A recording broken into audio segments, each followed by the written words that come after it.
আমার এই মেয়েটা বাপ ছাড়া থাকে না, এই মেয়েটা আমি বলতে পারবো না, আমার কাছে কোনো সময় থাকে না।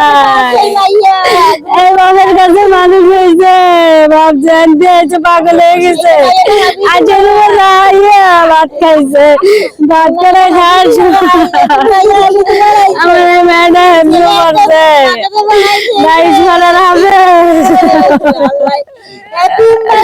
আমার এই 3টে সালের এরকম করে দেবে স্যার, স্যার মেরা মাসি থাকে, মাসি চাই আমি মাসি চাই, যা কিছু ছিল আমি সব পেয়েছি, কিনে চিকিৎসা করাইছি, আমার 2-3 লাখ টাকা চলে গেছে, জীবন বাঁচে নাই, জীবন বাঁচাতে পারি নাই আমি, মাসি চাই।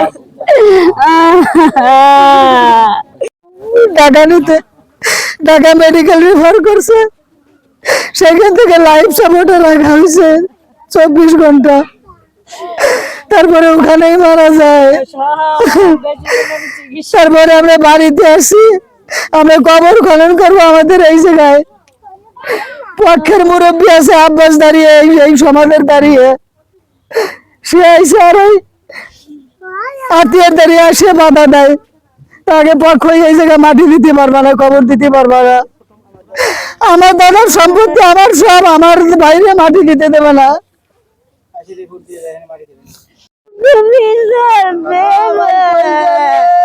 আমার কইলা টুকরা, আমার 5টা ছেলে, আমার একটা কইলা পুরে গেছে বাবারা, আমার সুবিধা নাই, আমার বাকি এই যে এরপরে বিভিন্ন রকম হুমকি ফোনে ওরে বাবা, হাসপাতালে যায়। বাবার বাবা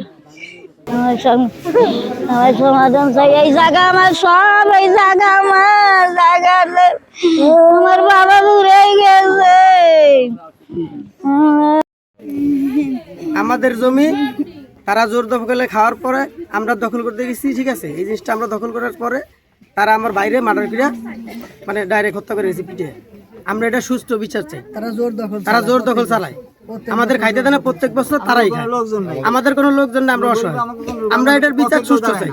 আমার 2-3টা মনে করেন অসহায় বাচ্চা, তাদের এতিম করেছে, ওরা আরো আগে, এর আগে 2টা মার্ডার করছে, এই জমিনের বিরোধ তাদের।